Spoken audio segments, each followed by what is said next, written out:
Diz assim a palavra do Senhor: e digo isso para que ninguém vos engane com palavras persuasivas, porque ainda que esteja ausente quanto ao corpo, contudo em espírito estou convosco, regozijando-me e vendo a vossa ordem e a firmeza da vossa fé em Cristo.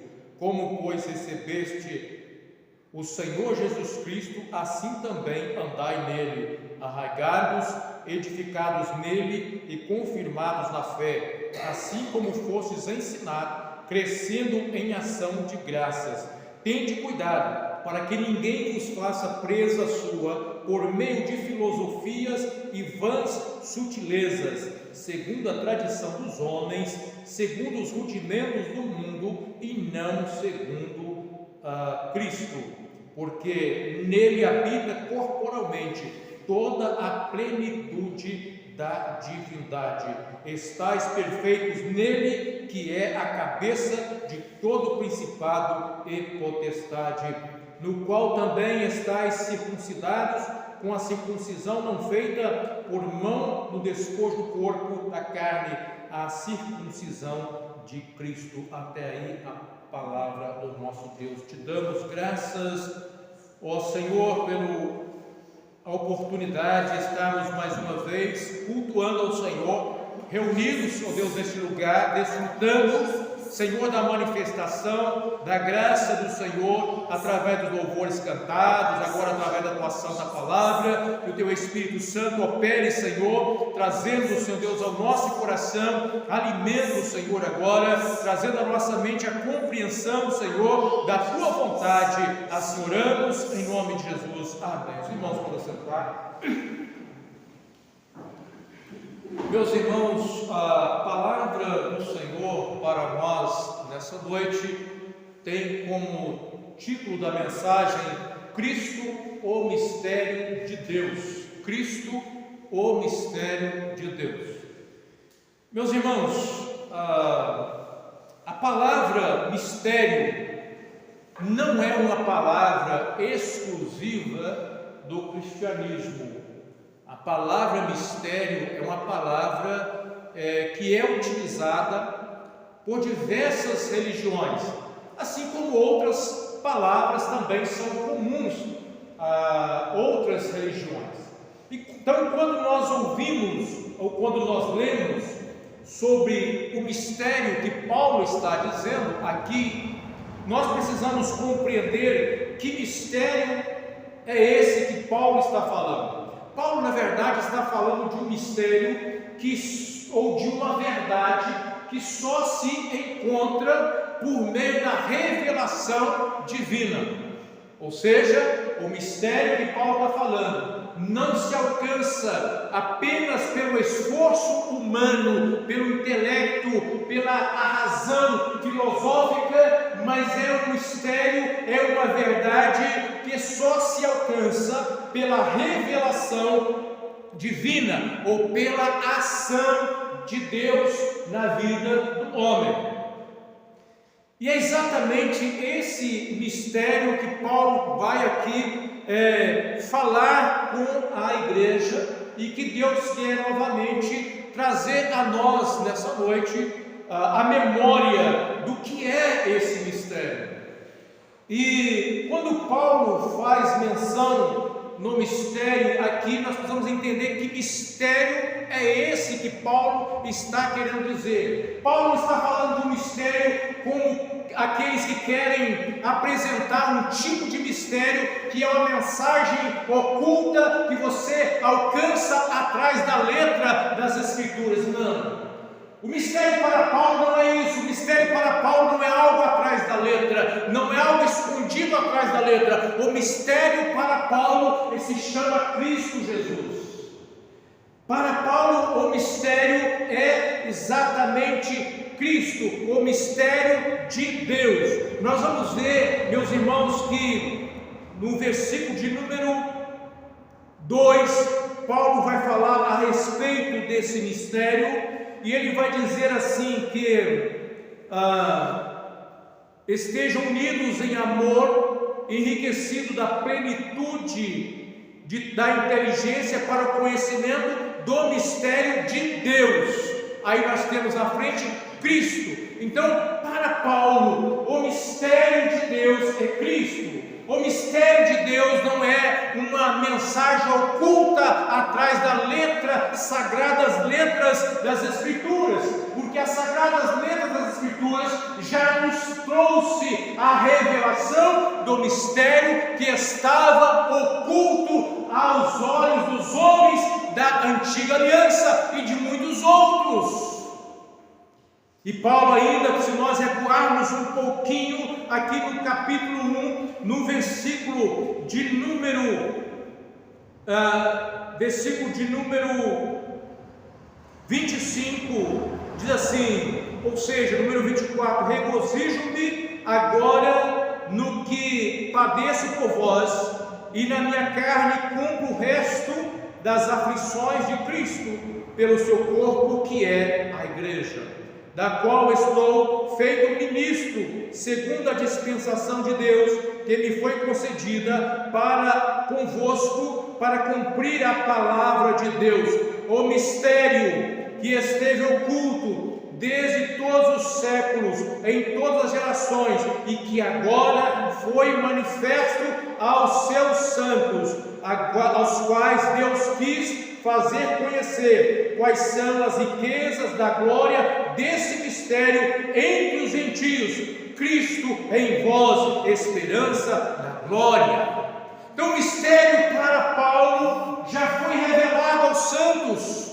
Que mistério é esse? A inclusão dos gentios no plano de redenção, a inclusão dos gentios e judeus em um só corpo, que é a igreja de Cristo. Esse era o mistério que estava oculto nos séculos e que foi revelado na formação da igreja. É esse o mistério que Paulo está dizendo: Cristo em vós, a esperança da glória. O mistério é exatamente a presença de Cristo na sua igreja, que é o seu próprio corpo. Mistério para Paulo é exatamente isso.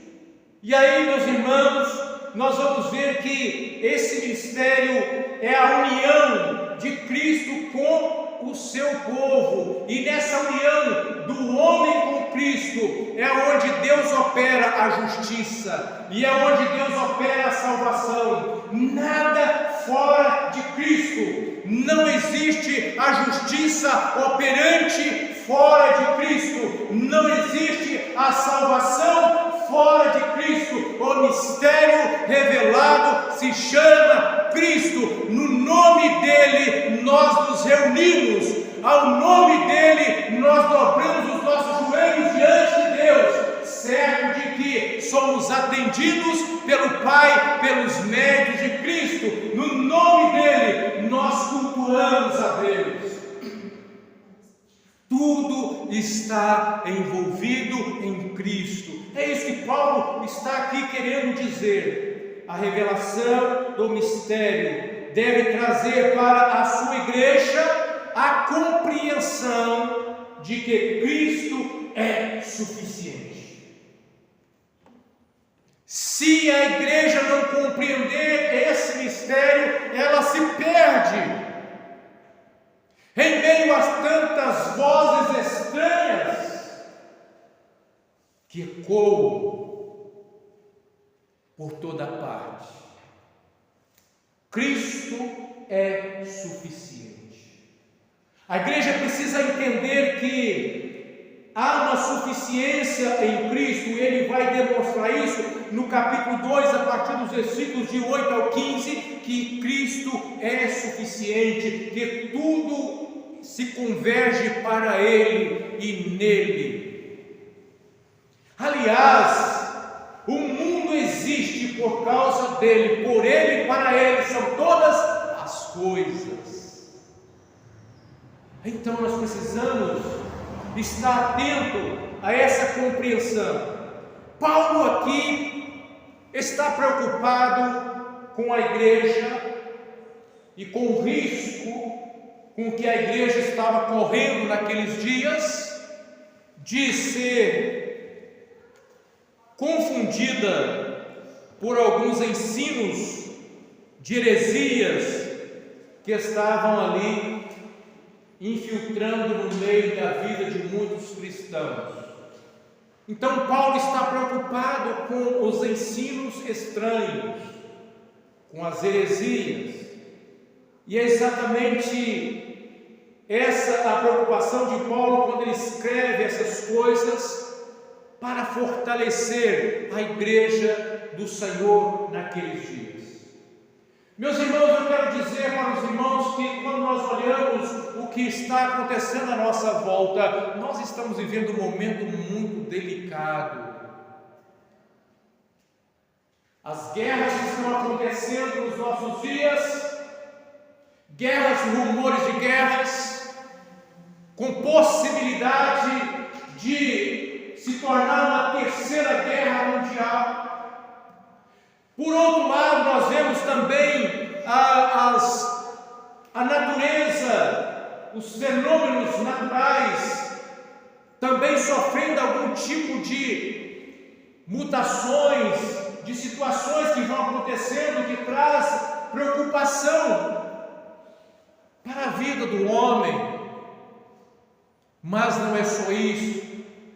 Cristo, ao falar dos sinais dos últimos dias, Ele falou de guerras, Ele falou de fome, Ele falou dos poderes se abalando, mas Ele falou também da apostasia. E o grande sinal da volta de Cristo é a apostasia, o desvio da verdade, o afastamento de cristãos do caminho, o afastamento de cristãos da verdade. Meus amados irmãos, nesses últimos dias tem crescido e muito o interesse das pessoas pelo conhecimento das coisas ligadas ao ocultismo, aos mistérios que nada tem a ver com o mistério revelado nas Escrituras. Há um crescimento pelas coisas e por doutrinas estranhas à revelação bíblica da verdade que está em Cristo Jesus.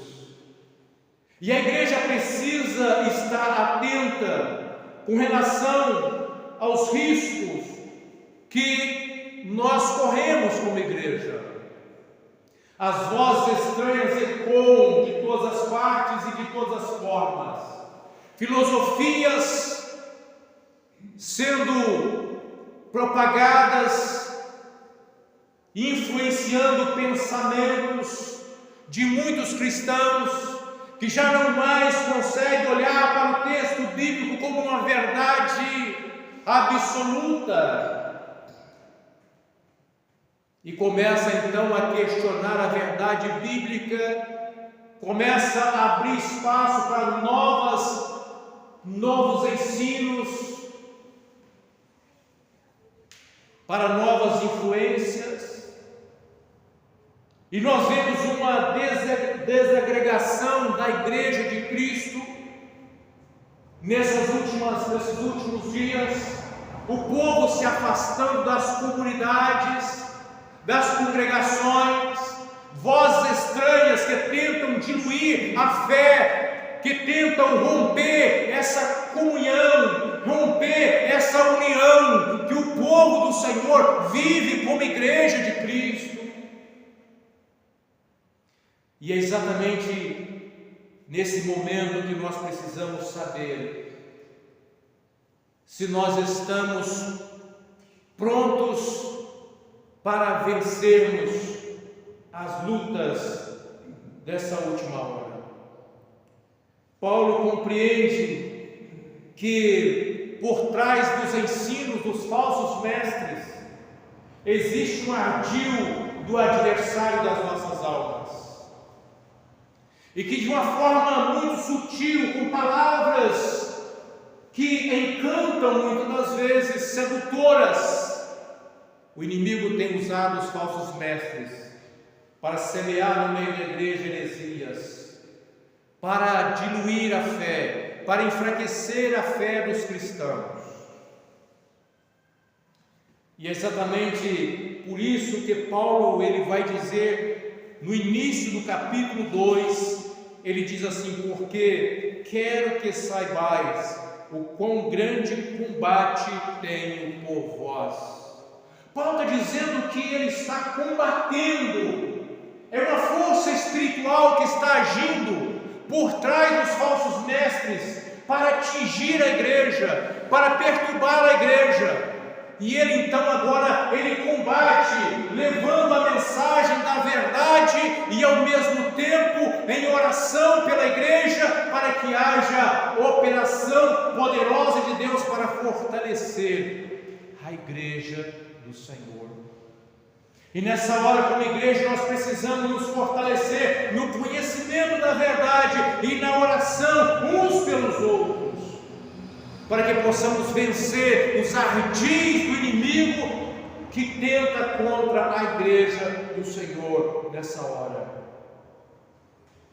Meus irmãos, Paulo vê duas necessidades na vida da igreja, quando ele diz que a igreja está unida pelo amor, ela está unida pelo amor, e deve buscar o esforço de Paulo para que a igreja tenha a certeza de que entenderam o mistério de Cristo.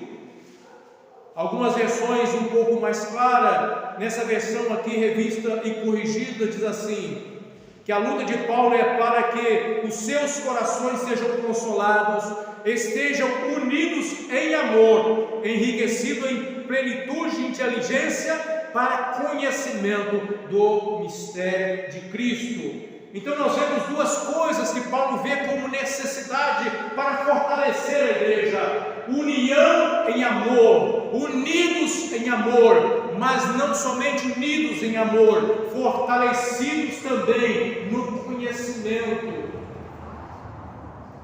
No conhecimento. Meus irmãos, isso só pode alcançar o mistério quando há presença do amor de Deus na vida da igreja e na vida dos irmãos, e não somente o amor, mas o conhecimento da verdade. Essas duas coisas Paulo coloca como necessidade, e eu quero fazer aqui uma citação de Harrison no comentário bíblico Moody, falando a respeito dessa passagem bíblica, dessa perícope. Ele vai dizer assim, abre aspas: ortodoxia sem amor é estéril, e amor sem verdade viram uma papa, mas juntos resultam em conhecimento do mistério de Deus. Fecha aspas. O que ele quer dizer com isso? Ele quer dizer, quando ele fala de ortodoxia, é daquilo que são as doutrinas, exatamente as doutrinas fiéis às Escrituras. A ortodoxia são doutrinas fiéis às Escrituras. Mas ele está dizendo que não basta a igreja ter um conhecimento e ser fiel na doutrina, ela precisa também ter a presença do amor de Deus na vida da igreja e entre os irmãos. Sem a presença, sem a ação do amor, a ortodoxia não produz nada, é apenas algo estéril, não produz fruto. E é exatamente isso que Paulo fala quando ele fala na manifestação dos dons espirituais. E ele vai dizer assim: se não tiver amor, tudo é inútil. Sem amor não vale nada. Então é necessário que haja amor, e é necessário que haja conhecimento exatamente fortalecido pelas verdades bíblicas, não por invenções humanas, filosóficas, trazidas muitas das vezes pelos falsos mestres, com palavras encantadoras, como se uma nova verdade estivesse sendo anunciada nessa hora. Meus irmãos, Paulo fala, quando ele escreve no capítulo 2, versículo 5, ele diz assim: porque ainda que esteja ausente quanto ao corpo, contudo em espírito estou convosco, regozijando-me e vendo a vossa ordem e firmeza da vossa fé em Cristo. Ordem e firmeza. O que Paulo está falando, ele cita, ele usa aqui exatamente duas palavras que em conjunto traz uma ideia muito usada no campo militar: ordem e firmeza. No campo militar, para que o exército seja forte, ele precisa ter ordem e firmeza. E que Paulo está dizendo assim, para que o inimigo não venha usando os falsos mestres, possam infiltrar na fileira do exército de Cristo e romper essa ordem e firmeza de vocês em Cristo Jesus. É isso que ele está dizendo. A igreja precisa permanecer firme. O inimigo tenta abrir brecha na formação dessa ordem sólida, que é a firmeza da igreja num vínculo do amor uns pelos outros em Cristo. E aí também nessa firmeza doutrinária, que é a doutrina recebida pelos apóstolos, valorizada por Cristo, valorizada pela igreja, como Cristo, o centro de todas as coisas. Paulo está preocupado com uma coisa: Cristo precisa ser o centro, Cristo precisa ser o Senhor da igreja, Ele é o Senhor da igreja, e o cristão, para não se arredar do caminho, ele precisa ter na sua mente essa convicção: quem é o Senhor da igreja é Cristo. O Senhor da igreja não é o líder A, o líder B, o Senhor da igreja é Cristo. Meus irmãos, existe líder se apossando da igreja, querendo se apossar da igreja. Existem líderes que acham que são donos da igreja e acham que pode fazer o que quer com a igreja de Cristo. São os falsos líderes, os falsos mestres. Mas o crente, o cristão verdadeiro, ele sabe de uma coisa: a igreja pertence a Cristo. Ele é o cabeça da igreja, Ele é o Senhor da igreja. Nós prestamos reverência a Ele, nós obedecemos a Ele. O que Ele fala é a verdade inquestionável. Fora dele, nada adianta para a salvação. É exatamente isso que Paulo está dizendo. E o apelo dos enganadores, eles apelam para a filosofia. Paulo vai dizer isso no versículo 8: tome cuidado para que ninguém vos faça presa sua por meio de filosofia. Os enganadores vão apelar pela sabedoria filosófica, de uma forma ardilosa, tirar a fé dos cristãos e aprisioná-los a um sistema filosófico, ainda que o nome de Cristo seja falado nesse sistema, ainda que Cristo seja dito no meio dessas comunidades que distanciaram da verdade. Muitos dizem assim: Cristo é o único caminho, Cristo é o único que deve ser exaltado, a Bíblia é a única regra de fé e prática. Meus amados irmãos, uma coisa é a ortodoxia, outra coisa é a ortopraxia. O que quer dizer isso? É a ortodoxia na prática. Não basta falar a verdade. Há uma diferença muito grande entre a verdade anunciada e da verdade praticada. Às vezes se fala: Cristo é o centro da atenção nessa comunidade, mas na prática não é. Cristo é o Senhor dessa igreja, mas na prática é o líder. O que ele fala vira lei. Não é a palavra do Senhor, não é a Bíblia. É preciso, meus irmãos, andar junto a verdade bíblica com a verdade na prática, a verdade conhecida, a verdade na mente com a verdade no coração. Ambos devem andar juntos na vida da igreja. O apelo de Paulo é para que os cristãos retornassem para a sua positiva tradição. Veja bem que Paulo fala aqui no versículo 8: tende cuidado que ninguém vos faça presa sua por meio de filosofias e vãs sutilezas, segundo a tradição de homens. Ele está dizendo que muitas pessoas estavam se tornando presas por tradições humanas, se apegando a tradições de homens. Mas Paulo está falando contra a tradição em si. Ele está dizendo que há uma tradição que deve ser valorizada, e essa tradição é o ensino recebido da parte de Cristo, dos apóstolos de Cristo, e essa tradição é aquela que coloca Cristo no centro da igreja. Ele está dizendo que qualquer ensinamento que não está baseado nos princípios da fé em Cristo como o centro da igreja deve ser rejeitado. Deve ser rejeitado. E aí ele está fazendo um apelo para que os cristãos voltem a essa tradição cristocêntrica. A tradição cristocêntrica, ou seja, a igreja deve se preocupar unicamente com um único nome: Cristo Jesus. Reunimos em torno desse nome, Cristo Jesus. Sofremos por causa desse nome, Cristo Jesus. Fomos perdoados por causa desse nome, Cristo Jesus. Somos salvos por causa desse nome, Cristo Jesus. Desobedecemos por causa da nossa fraqueza, muitas das vezes queremos acertar, mas falhamos.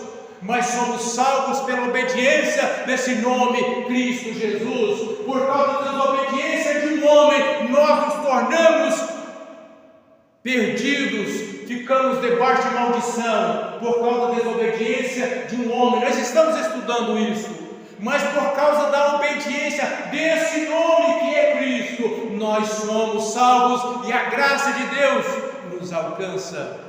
Portanto, nada sem Cristo, tudo nele, a nossa vida nele. O mistério é esse. O mistério não está envolto a uma denominação A ou B. O mistério é Cristo Jesus e a nossa vida nele. A suficiência em Cristo. Nele nós somos completos, diz a palavra do Senhor. Nele nós somos completos. Ou seja, meus irmãos, precisamos ter a preocupação com as coisas que nós ouvimos muitas das vezes e que nada tem a ver com aquilo que nós lemos nas Sagradas Escrituras. Cuidado com as artimanhas daqueles que pinçam um versículo da Bíblia e tiram do seu contexto e torcem o sentido para dar um novo sentido, um novo significado, para fortalecer uma doutrina que jamais foi ensinada e vivida pela igreja dos primeiros séculos. Devemos ter cuidado com essas artimanhas. Não aceite a condenação daqueles que inventam, que insistem numa humildade falsa e que procura fundamentar os seus argumentos através de filosofias ou através de culto aos anjos. Algumas outras tradições falam assim, baseada em visões, supostas visões, trazem novas informações, trazem novas doutrinas que não foram ensinadas e nem vividas pela igreja do primeiro século. Precisamos ter cuidado com essa artimanha, ainda que para que haja aceitação, muitas das vezes se apresenta como um mistério que ninguém alcançou, nem mesmo os apóstolos, e que está sendo revelado nessa hora. Cuidado, meus amados, O mistério que a igreja alcançou no primeiro século deve ser o mesmo mistério vivido e entendido e compreendido pela igreja em todos os séculos até a volta do Senhor Jesus. A palavra de Deus diz assim, Paulo continua falando que essas pessoas tiveram suas mentes pecaminosas, tornaram suas mentes orgulhosas, envaideceram e distanciaram da verdade em Cristo Jesus. A carta a Judas também já nos adverte com relação aos falsos mestres, dizendo que eles utilizam de autoridade baseada em sonhos para fundamentar as suas doutrinas e os seus novos ensinos baseados em sonhos, mas não na palavra de Deus. Para nós, fechando essa mensagem aqui nessa noite, o que Deus tem para nós está aqui no versículo de número 6, encerrando essa mensagem. O versículo de número 6 diz assim: como, pois, recebestes o Senhor Jesus Cristo? Preste atenção, amados irmãos. Nós um dia recebemos o Senhor Jesus Cristo como o único, suficiente Salvador da nossa vida. Alguém pregou para nós a verdade do Evangelho. Alguém anunciou para nós Cristo Jesus como o único caminho, como o único capaz de salvar. E um dia nós abrimos o nosso coração para receber Cristo Jesus como o único, suficiente Salvador da nossa vida. Assim, andai nele. Ou seja, Paulo está dizendo que Cristo é o Senhor da nossa vida. Não pode ter outro, nenhum outro pode governar a nossa vida, irmão, a não ser Cristo Jesus. E não tem outro caminho, assim andai nele. Por quê? Porque ele mesmo diz: eu sou o caminho.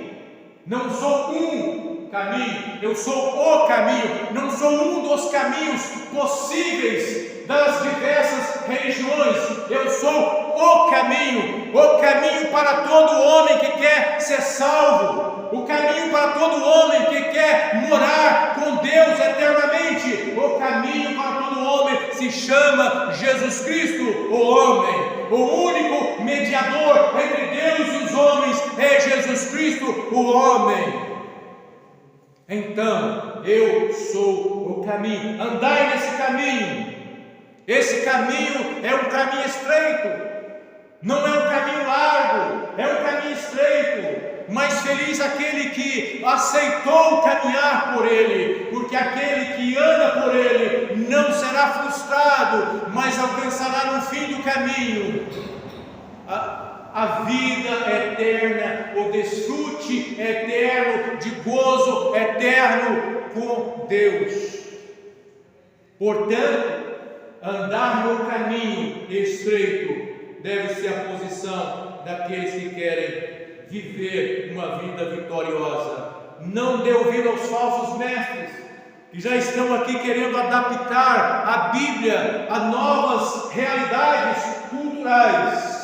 A Bíblia é a verdade de Deus revelada ao homem.